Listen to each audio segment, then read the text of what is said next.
10 साल में तीसरी बार जिन्हें महाराष्ट्र की जनता ने अपना मुख्यमंत्री बनने का मौका दिया, इस बार एक प्रचंड बहुमत के साथ वो आज अपने कार्यकाल के पहले दिन अपना पहला इंटरव्यू एबीपी न्यूज नेटवर्क के साथ दे रहे हैं। उसके लिए देवेंद्र फडणवीस जी आपका बहुत बहुत धन्यवाद और आपको आपकी तीसरी पारी के लिए बहुत बहुत बधाई। थैंक यू बहुत धन्यवाद। शुरुआत में आपके ही शब्दों के साथ करना चाहती हूँ। आप पिछली बार विपक्ष में थे, आपने फेमसली ये लाइंस कही थी कि मेरा पानी उतरता देख मेरे किनारे पर घर मत बसा लेना, मैं समंदर हूँ, लौट के वापस आऊँगा। जब आपने ये कहा था फडणवीस जी, उस वक्त बहुत मजाक उड़ाया गया था आपका। विपक्ष के लोगों ने अपने भाषणों में बहुत खिल्ली उड़ाई थी, आपके इन शब्दों की मीम्स बनी थी। उन सब को आपने गलत साबित किया है। मैं पूछना चाहती हूँ, क्या जवाब देंगे उन सब को जिन्होंने आपको कंप्लीटली राइट ऑफ कर दिया था? देखिए, मैं तो उनका आभार व्यक्त करता हूँ, क्योंकि जिस प्रकार से उन्होंने मुझे टारगेट किया तो महाराष्ट्र की जनता को भी ये पसंद नहीं आया। और दूसरा, लगातार जब वो मुझे पर्सनली टारगेट करते रहे, मेरे परिवार को टारगेट करते रहे, मेरी पार्टी को टारगेट करते रहे, तो इससे मुझे एक बहुत आत्मिक बल मिला कि मुझे लड़ना है। एक लड़ने की ताकत मुझे मिली और मैंने वो लड़ाई लड़ी और बहुत संयम के साथ लड़ी। मैंने कभी भी पलटवार इस प्रकार से नहीं किया कि जो उनके स्तर का पलटवार हो। तो मुझे लगता है कि आज शायद उनमें से कई लोगों को शर्मिंदगी महसूस होती होगी जिस प्रकार का व्यवहार उन्होंने मेरे साथ किया। मैंने तो 2022 में जब उप मुख्यमंत्री बना तभी मैंने कह दिया था कि मैं सबसे बदला लूँगा और मेरा बदला ये है कि मैंने सबको माफ़ कर दिया। तो मैंने सबको माफ़ कर दिया है। मैं एक नई पारी शुरू कर रहा हूँ और मैं चाहता हूँ कि ये नई पारी फिर से एक फोकस लेकर जो समाज का अंतिम व्यक्ति है उसका कल्याण कैसे हो पाए, इस फोकस को लेकर मैं शुरू करना चाहता हूँ। चलिए, माफ़ कर दिया आपने हर किसी को। इस जीत का श्रेय फडणवीस जी किन किन लोगों को और किन किन बातों को देंगे आप? देखिए, सबसे पहला श्रेय तो हमको महाराष्ट्र की जनता को देना पड़ेगा, जिस जनता ने एक प्रकार से हमको बहुत डिसाइसिव मैंडेट दिया जी। कई वर्षों के बाद इतना डिसाइसिव मैंडेट महाराष्ट्र में आया है जी। विशेष रूप से मैं कहना चाहता हूँ कि प्रधानमंत्री नरेंद्र मोदी जी ने जो एक है तो सेफ है ये नारा दिया था, इस नारे के कारण एक प्रकार से लोग इकट्ठा आए, लोगों ने मतदान किया और एक प्रतिसाद लोगों ने इस नारे को दिया। साथ साथ 2.5 वर्षों में हमारी सरकार ने जो काम किया था, हमारी जो लाडली बहन योजना जैसी योजनाएं थी जिसने महिलाओं में एक सकारात्मकता पैदा की, किसानों के लिए हमने योजना की, युवाओं के लिए की, हमारी बच्चियों के लिए हमने फ्री एजुकेशन की योजना लाई। तो मुझे लगता है कहीं ना कहीं इन योजनाओं का भी फायदा हमको हुआ और एक प्रकार की प्रो इनकम्बेंसी महाराष्ट्र में हम लोग तैयार कर पाए। तो मुझे लगता है कि महाराष्ट्र की जनता ने फिर एक बार मोदी जी के ऊपर अपना विश्वास दिखाया, ऐसा मैं कहूँगा। 2014 में जनादेश मिला आपको, 2019 में जनादेश मिला, 2024 में जनादेश मिला। मुख्यमंत्री पहली बार बने, दूसरी बार बने और फिर बन ना सके, और इस बार फिर आप मुख्यमंत्री बने हैं। ये पिछले 10 सालों को कैसे देखते हैं फडणवीस जी? रोलर कोस्टर राइड जिसको कहते हैं, ऐसी राइड हमारी रही है। लेकिन मैं ऐसा कहता हूँ कि भारतीय जनता पार्टी में हमको ये सिखाया जाता है कि जब आप चुनाव जीतते हैं तो वो टीम वर्क होता है और जब आप चुनाव हारते हैं तो एक सीख होती है। तो मुझे ऐसा लगता है कि एक सीख इन सारे दिनों में मुझे मिली है। मैं कह सकता हूँ कि अगर मैं अपनी ही तुलना 2014 के देवेंद्र फडणवीस से करूँ तो मैं ऐसा मानता हूँ एक मोर मैच्योर्ड, एक थोड़ा मैच्योर्ड इस प्रकार का देवेंद्र फडणवीस में अपने आप को पाता हूँ, क्योंकि ये सारी चीज़ों से आपको वास्तविकता ध्यान में आती है और कई आघात सहन करने से आपकी शक्ति भी ज़्यादा बढ़ती है, एक आत्मिक ताकत भी आपकी बढ़ती है और किसी सिचुएशन को कैसे रिएक्ट करे इसकी भी एक मुझे उसका तौर तरीका आपको आता है। तो मुझे लगता है कि I am a changed man, change for better. वाह, ओके। तो फडणवीस जी, हिंदुत्व के एजेंडे को आपने खूब आगे बढ़ाया उसे आगे बढ़ाना आपको काम आ गया, ज़बरदस्त पोलराइजेशन हुई और आपकी जीत ऐसी हुई, इतनी सीट मिली जिसकी आपको उम्मीद नहीं थी। ये बात आप मानेंगे देखिए, मैं 100% ये मानता हूँ कि पोलराइजेशन करी आपने? हिंदुत्व का असर रहा है जी। और ये पोलराइजेशन नहीं है, ये काउंटर पोलराइजेशन है। This not polarisation, it's a counter polarisation. Okay. जिस प्रकार से महाविकास आघाड़ी ने सज्जाद नोमानी जी जैसे लोगों के साथ एग्रीमेंट किया और एग्रीमेंट में इस प्रकार की बातें भी मानने की कि महाराष्ट्र में 2012 से लेकर 2024 तक जो दंगे हुए, उन दंगों में जिन मुस्लिम आरोपियों को आरोपी बनाया गया है उनको छोड़ दिया जाएगा। कई ऐसी बातें थी, 17 मांगे थी। मुझे ऐसा लगता है कि जब इन मांगों को महाविकास आघाड़ी ने माना और दूसरा लोगों ने देखा कि लोकसभा के चुनाव में जी। केवल एक एजेंडा था, बीजेपी हराओ, मोदी जी हराओ, और उस पर जिस प्रकार का वोटिंग हुआ उससे निश्चित रूप से राज्य के लोगों को ये ध्यान में आया कि हम वोट नहीं करते हैं, इसका खामियाजा भुगतना पड़ता है। तो लोगों ने 5-5.5% वोट बढ़ा। ये मुझे ऐसा लगता है कि पिछले 3-4-5 दशकों का सबसे ज़्यादा वोटिंग हुआ है जी। तो ये वोटिंग निश्चित रूप से हुआ। इसको पोलराइजेशन नहीं कहा जा सकता, ये काउंटर पोलराइजेशन था। जब आप किसी को दबाते हो तो और ताकत से वो उभरता है।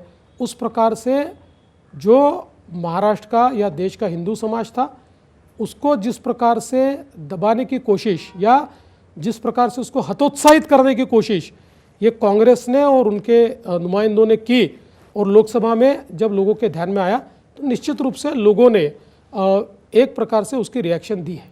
आपको हिंदुत्व का नया पोस्टर बॉय के रूप में अब देखा जा रहा है, मगर ऐसा है कि आपके पार्टी में अब हिंदुत्व के 3 पोस्टर बॉय हैं। उत्तर प्रदेश के मुख्यमंत्री योगी आदित्यनाथ, असम के मुख्यमंत्री हेमंत बिस्वा शर्मा और महाराष्ट्र के मुख्यमंत्री अब देवेंद्र फडणवीस जी। अगर आपकी और योगी जी की कंपैरिजन की जाए, लगभग एक ही उम्र के हैं, 2 साल का अंतर है।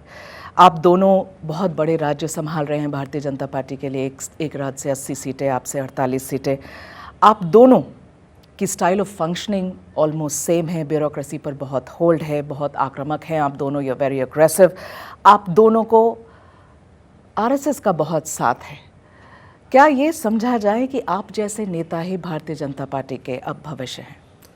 पहली बात तो मैं ये कहना चाहता हूँ कि हिंदुत्व को पोस्टर बॉय की आवश्यकता नहीं है और हिंदुत्व के मेरा सवाल वो नहीं था। नहीं, मैं आपके सवाल पे आ रहा हूँ। हिंदुत्व के सबसे बड़े पुरोधा या जिन्होंने कृति से, अपनी कृति से हिंदुत्व क्या है, इंक्लूसिव हिंदुत्व क्या है, ये अगर किसी ने दिखाया तो प्रधानमंत्री मोदी जी ने दिखाया जी।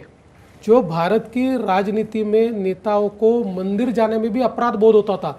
उनको लगता था कि अक़लियतों के, माइनॉरिटीज़ के हमको वोट नहीं मिलेंगे, इसलिए मंदिर भी जाने से डरते थे। मुझे ऐसा लगता है कि एक अपनी संस्कृति, अपनी परंपरा, इसका अभिमान हो, इस प्रकार की परिस्थिति हमारे देश में मोदी जी ने तैयार की है। जहाँ तक भारतीय जनता पार्टी का सवाल है, मैं ऐसा मानता हूँ निश्चित रूप से योगी जी का एक बड़ा योगदान उत्तर प्रदेश में रहा है। हमारे कई बड़े बड़े नेता हैं कि जिनका योगदान है। भारतीय जनता पार्टी में एक लंबी लिस्ट है, जो हमारे नई पीढ़ी है, उस नई पीढ़ी की लंबी लिस्ट है। और मुझे लगता है कि ये भारतीय जनता पार्टी में ही होता है।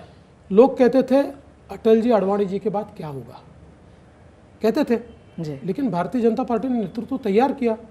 आज मोदी जी जैसा नेतृत्व तैयार हुआ है। मोदी जी ने हमारे जैसे कई लोगों को यहाँ पर अवसर दिया, तो हमारा भी नेतृत्व अपने अपने राज्य में तैयार हुआ।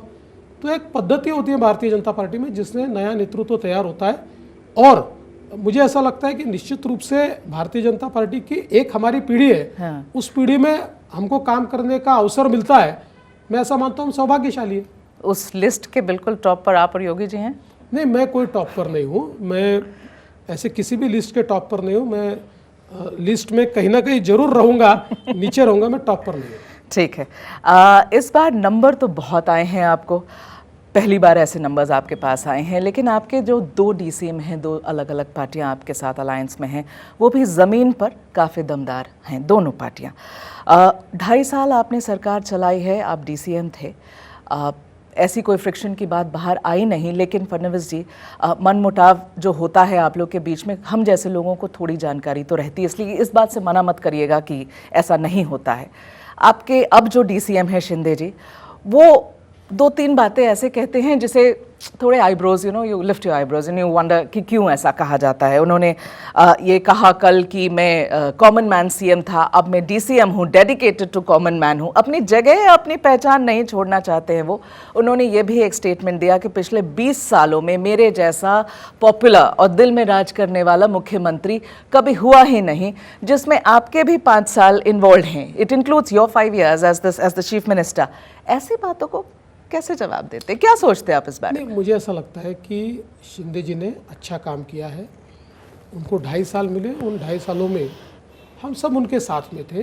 हमारी एक टीम थी, हमारे टीम के मुखिया वो थे, जो मुख्यमंत्री होता है मुखिया होता है। तो हमारी सरकार ने अच्छा काम किया है और निश्चित रूप से मैं ऐसा मानता हूँ कि शिंदे जी ने लोगों के मन में अपनी एक जगह बनाई है। और मेरा कोई सहयोगी अगर लोगों के मन में जगह बनाता है तो उससे मुझे कोई संकोच नहीं है। देखिए, कोई भी, मैं ये मानने वालों में से नहीं हूँ। खुद को वो आपसे बेहतर मुख्यमंत्री बता रहे हैं जी, पब्लिकली बोल रहे हैं। देखिए, ऐसा है कि मुझे ऐसा नहीं लगता कि उन्होंने मेरे साथ कंपैरिजन किया है, ओवरऑल उन्होंने कहा है। लेकिन मैं ऐसा मानता हूँ कि अगर ये भी कोई कहता है कि मुझसे अच्छे मुख्यमंत्री वो थे, तो मुझे कोई दुख नहीं है, क्योंकि मेरे पार्टी के और उनके सफलता में मेरा भी योगदान है, मेरा सहयोग है। मैं उनके साथ रहा हूँ, मैंने बहुत महत्वपूर्ण विभाग उनके साथ संभाले, उन विभागों ने भी परफॉर्म किया है। तो मुझे इसमें कोई, देखिए, मैं कोई बेस्ट सीएम बनने के लिए तो यहाँ आया नहीं हूँ, मैं तो जनता का काम करने के लिए आया हूँ। तो पदवी तो जनता देगी, जो देनी है वो देगी। ये जो देरी हो रही थी फडणवीस जी, और एक्चुअली सच में भी देरी हो रही थी सरकार बनाने में, बहुत सोशल मीडिया पे मीम्स चलने लगे थे आपके और अजीत पवार के। और मीम्स में ऐसे दिखाया जा रहा था जैसे अजीत पवार आपसे कह रहे हैं कि चलो देवेंद्र जी एक बार फिर सुबह सुबह शपथ निपटाते हैं। शिंदे जी नहीं मान रहे तो क्या बात है, अपन दोनों साथ में शपथ निपटाते हैं, क्योंकि नंबर की तो परेशानी थी नहीं, दिक्कत थी नहीं। पूछना चाहती हूँ कि ऐसा कुछ प्रपोजल आया था अजीत पवार के साथ? बिकॉज देरी तो बहुत हुई थी। ऐसा कोई प्रपोजल नहीं था। हाँ, लेकिन मैं भी ये चीज़ मान्य करता हूँ कि बहुत मज़ेदार मीम्स बने और उससे बहुत ज़्यादा एंटरटेनमेंट हुआ। और हमने भी तीनों ने एक दूसरे को शेयर किए, हमने एक दूसरे को मीम्स बताए। एक मीम ऐसा था कि जिसमें अजीत पवार जी बैठे हुए थे, पीछे उप मुख्यमंत्री रखा हुआ था और वो कह रहे कि अरे भाई किसी को तो बैठा हो, मैं तो परमानेंट हूँ। तो ऐसे कई मीम्स वहाँ पर बने। हाँ। पर मैं आपको, देखिए, मैं ये नहीं कहता कि कोई मीडिया को मैं गलत नहीं साबित करना चाहता हूँ, लेकिन जिस प्रकार से मीडिया में आ रहा था कि शिंदे जी नाराज़ है, शिंदे जी नहीं बनना चाहते, ऐसी परिस्थिति नहीं थी। जिस समय मैंने शिंदे जी के साथ बातचीत की और मैंने उनको कहा कि देखिए, मैं भी नहीं बनना चाहता था, लेकिन मेरी पार्टी ने मुझे जब बनने को कहा तो मेरे ध्यान में आया कि सरकार अगर चलानी है तो पार्टी का जो मजबूत व्यक्ति होता है, जिसको अधिकार होता है, वो व्यक्ति सरकार में होता है तो पार्टी भी चलती है, नहीं तो पार्टी को भी कहीं ना कहीं। तो उन्होंने बिल्कुल 1 मिनट में उस बात को मान्य किया। उन्होंने कहा कि ठीक है, मेरा कोई ये विषय नहीं, मैंने तो आप मुख्यमंत्री थे तब मैं मंत्री था, तो आपके साथ काम करने में मुझे कोई दिक्कत नहीं है। बाकी चर्चाएं हमारी चल रही थी। देखिए, अल्टीमेटली कभी कभी ऐसा कहते हैं ना, प्रॉब्लम ऑफ प्लेंटी, तो थोड़ा हम उसको फेस कर रहे हैं। हम खुश है, हम उससे दुखी नहीं है, लेकिन तीनों पार्टियों को इतने ज़्यादा नंबर है, तो इसके कारण तीनों को ये लगता है कि ज़्यादा मिनिस्टर्स मिलने चाहिए, अपने ज़्यादा लोग एडजस्ट होने चाहिए, क्योंकि जब पार्टी चलानी है तो आपको एस्पिरेशंस को भी मैनेज करना पड़ता है। बिल्कुल। तो इसलिए उसके ऊपर चर्चाएं चल रही थी। मैं आपको ये कह सकता हूँ कि we are almost there, we are almost there. You've decided how your government will look. Okay. अभी कुछ पोर्टफोलियोज भी हम डिसाइड कर लेंगे और मेरा अपना मानना है कि अभी मोस्ट प्रोबेबली बिफोर 16, जब हमारा महाराष्ट्र का अधिवेशन नागपुर में शुरू होगा, बिफोर दैट हम लोग हमारा एक्सपेंशन करेंगे। मैं क्या पूछ सकती हूँ कि होम पोर्टफोलियो को लेकर इतनी खींचातानी हो रही थी, क्या हुआ है फाइनली? उस पर चर्चा हमारी चल रही थी, लेकिन ऐसी कोई गंभीर चर्चा या उस पर खींचातानी ऐसे नहीं है। देखिए, नॉर्मली क्या होता है, होम होता है, फाइनेंस होता है, यूडी होता है, ऐसे कुछ पोर्टफोलियोज जो होते हैं, ये एक प्रकार से डिफाइनिंग इस प्रकार के पोर्टफोलियोज होते हैं। तो 3 पार्टियां हैं, तो तीनों को उचित इज्जत दी गई है। देखिए, क्या होता है, एक काम भी होता है और एक परसेप्शन भी होता जी। है। पॉलिटिक्स में परसेप्शन भी बहुत महत्वपूर्ण होता है। तो परसेप्शन वाइज भी तीनों पार्टियों को ठीक न्याय मिला है, ये दिखाना भी बहुत जरूरी होता है। तो इसके लिए चर्चा चल रही है। क्या होम आप रख रहे हैं? देखिए, अभी इसका अंतिम फैसला जब होगा तो मैं आपको बताऊंगा। इतने सारे प्लान्स है फडणवीस जी, क्या भारतीय जनता पार्टी फाइनेंस का पोर्टफोलियो भी अपने पास रखना चाहेगी? क्या ये प्लान्स हैं? देखिए, पार्टी को तो सारे पोर्टफोलियो अपने पास रहे ऐसा लगता है, लेकिन अलायंस में जो तीनों मिलकर तय करेंगे वो हम उसको मंजूर करेंगे। तो विपक्ष जो कमज़ोर हुआ है देवेंद्र फडणवीस जी, बहुत कमज़ोर हुआ है विपक्ष। मेरे 2 सवाल हैं, क्या उनमें से कुछ आपसे टच में है? क्योंकि कुछ लोग आपके घर आते हुए दिखे थे, पहली बात। दूसरी कि अगर हैं और आना चाहते हैं तो क्या भारतीय जनता पार्टी उनको लेने के लिए तैयार है? देखिए, जहाँ तक विपक्ष का सवाल है, जो चुनकर आए हैं उसमें से 30-32 लोग तो मेरे मित्र हैं, यानी वो कोई अपनी पार्टी छोड़ के मेरे आएंगे ऐसी परिस्थिति मित्रता नहीं पे है। सवाल नहीं है, क्या नहीं, वो मैं आना कह रहा हूँ चाहते हैं इसलिए टच? इसलिए मेरे घर पे आते हैं। देखिए, मेरा कई लोगों से व्यक्तिगत संबंध रहा है इतने सालों से। अब मुझे 25 साल विधानसभा में हो गए जी।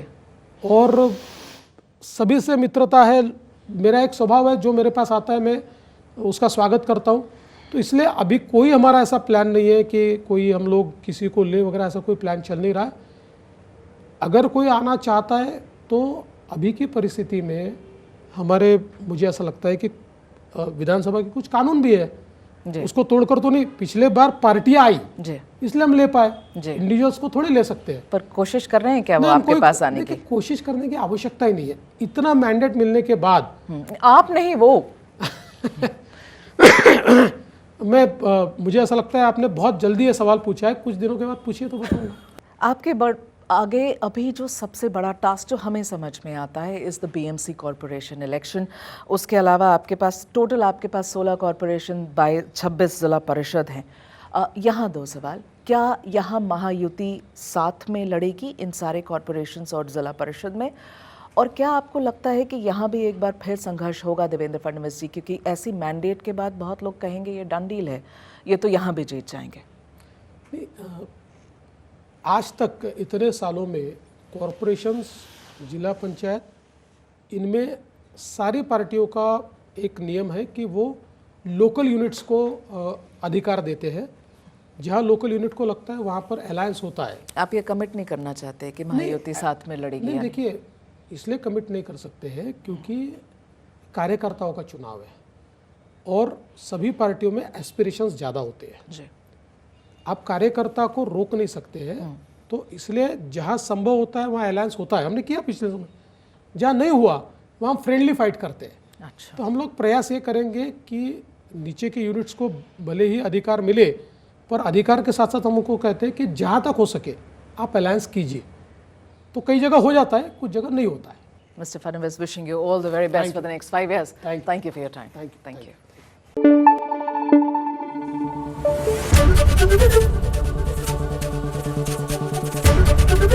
ABP न्यूज़ आपको रखे आगे।